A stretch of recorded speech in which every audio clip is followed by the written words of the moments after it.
Gareth Fitzpatrick, it's great to welcome you to St Michael's. Thank you. Now, if I'm right, your job title is that you're the Learning Mentor for Needs-Orientated Outreach. Is that right? It's a big badge, yeah, you got it right. Yeah, I have no idea what that means. Tell us a bit about your role and what God's called you to do. Yeah, thank you for having me here this morning, David. My role, I'm part of a team called Serving Christ, and our remit is to enable, equip and train laity across the diocese, because I think it's when the body of Christ is working that we see kind of the effectiveness. So in my role, that is to pull alongside people who have a passion for mission and outreach, evangelism, and to really encourage them and to help release them into what they feel God has called them to do. Brilliant. That sounds fantastic. It's a great job. Yeah. And fits in really with where we're at St Michael's. So at the start of the year, we had a sort of retreat period in the last lockdown. We called it Retreat to Advance. And out of that, we felt a number of sort of words from the Lord came out. One of them was this challenge, an invitation really to learn to be bold. And we've kind of been sort of slightly scared of that and slightly excited by that in probably equal measure. But learn to be bold. How do you respond to that? I think it's something that a lot of people are struggling with. In 2015, the Church of England, Evangelical Alliance, and I'll remember the other one, Hope Together, they commissioned a piece of research, and they wanted to find out two key pieces of information. Firstly, what do Christians feel about sharing their faith with their contemporaries? Secondly, what do non-Christian people feel about Christianity, about Christians in general, and the church? And they wanted to find out actually at grassroots level if that matches up with what the media says in terms of how they feel towards the church. Some of this research was pretty shocking. Some of it was kind of confirms what we think. But out of it came that 27% of Christians feel uncomfortable talking to a non-Christian about their faith. So that's over a quarter.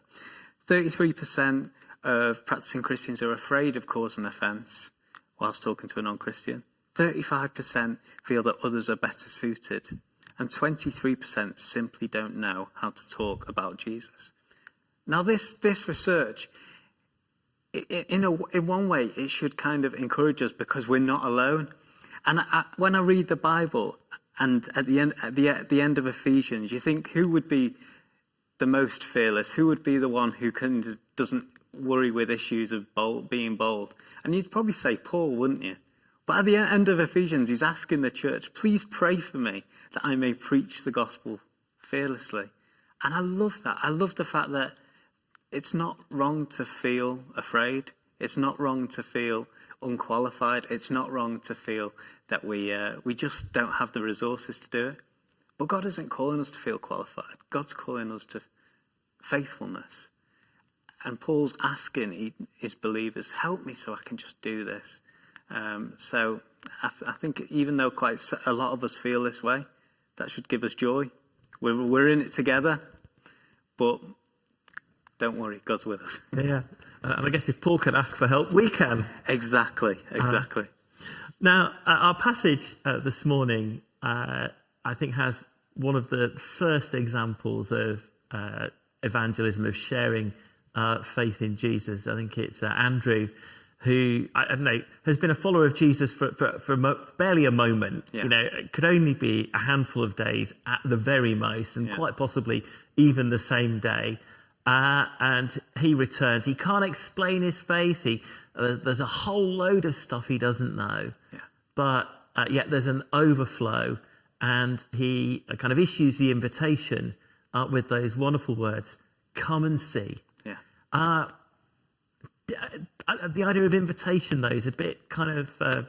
does it still have a place, do you think, in the life of the church today? I think perhaps one of the areas that we're afraid of using. I think more than ever that it has a place.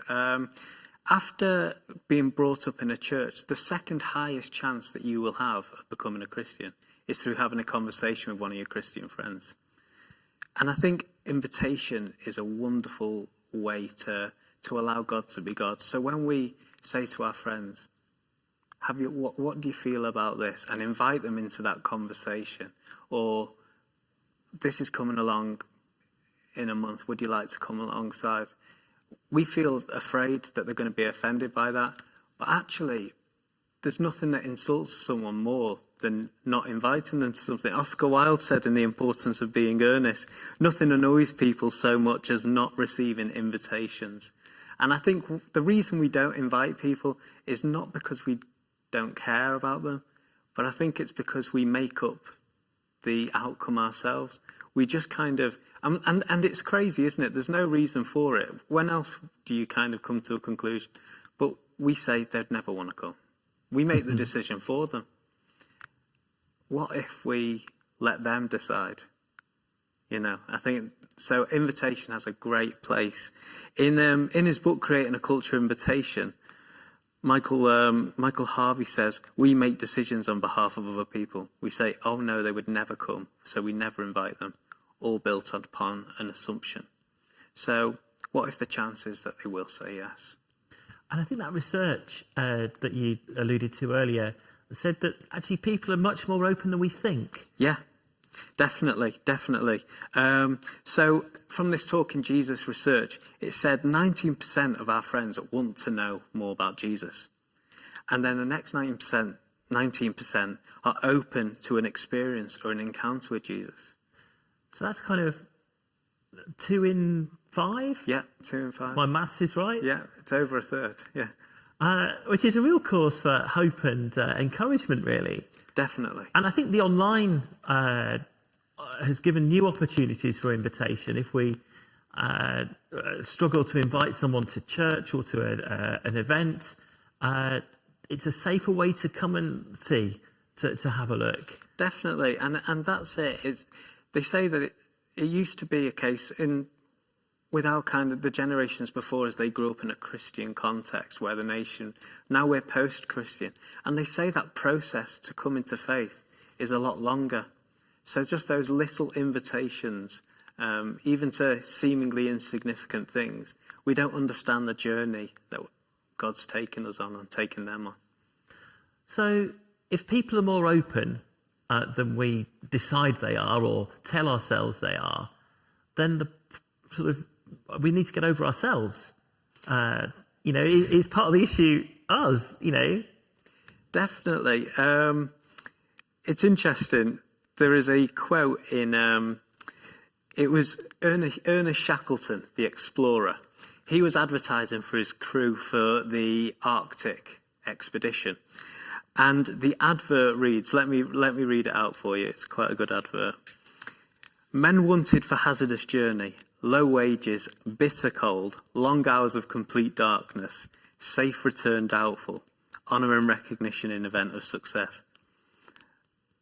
I love this advert because at no point is Shackleton sugarcoating it. It's not like, oh yeah, I really want to come, low wages and bitter cold, and like Shackleton, Jesus was very upfront. He says that we are going to go out, we're being sent out like sheep among wolves. We're told that we are going to have to take up our cross if we follow him. And it's not a message that we emphasise much in our churches. To share our faith, to invite people, there is a chance that we will be rejected.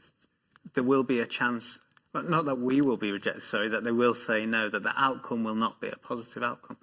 And I think we need to overcome that idea that it's a failure. It's only a failure if we don't ask somebody. The success is asking somebody. In Corinthians it says, it is God who brings growth. It's not us. We can't do. And I think a lot of reasons Christians don't feel qualified is because they're trying to do God's job as well as their own. And we're not meant to do God's job. We're meant to just simply invite somebody. And that is a success. And that is being faithful. And that is something that we need to celebrate in our churches. So celebrate the act of invitation, not just when someone comes all the way through. Exactly. I mean, tell me the last time that you heard a story in church where somebody came up to the stage and said, I invited them, and they said no. We don't usually give those people a chance to share that story. And I think if we're going to change the narrative of what success is, we need to provide space in our corporate gatherings for those stories to be told, as well as the ones that go well. And I guess, when that story's told, I just kind of sense that, the Lord saying, yes, well done. Yeah. Well done. That was great. Exactly. Well done, good and faithful servant. And not only that, but the people in the congregation are going, I've got a role model. I've got somebody. I know that if I go out this week, share my faith with someone, and it doesn't go well, that my brothers and sisters are going to celebrate that. And I guess there's the whole, it doesn't go well.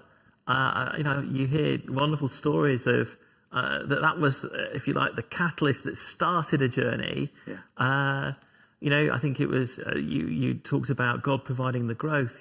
Paul said, I think I sowed and Apollos watered. There's a process going on that wouldn't have begun unless that kind of first step was taken. Exactly. So actually, people are more interested than we think. Yeah. We might be more afraid than we should be. And God says, come and, take these steps, issue invitation, come and see, regardless. Gareth, really good to have you with us. Maybe just I don't know if you just sum up what would be helpful for us just to sort of take away from this morning. Yes. First off, it's okay to feel scared. Feeling scared is not sinful. It is human. Paul felt it. Jesus felt scared, in the Garden of Gethsemane. We've got good role models. So it's okay to feel scared. It's okay to feel unqualified. It's okay to feel that it's out of your strength. Secondly, success is stepping out. It's not the outcome.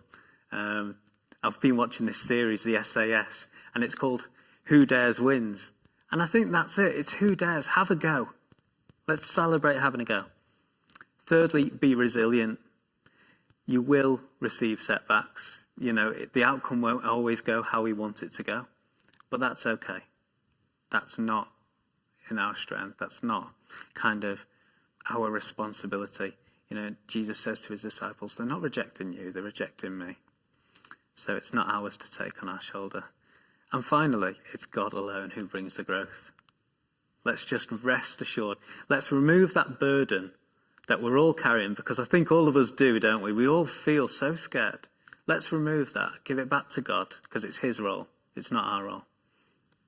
Gareth, that's wonderful. Thank you. So good to have you with us. Thank you. And, my pleasure.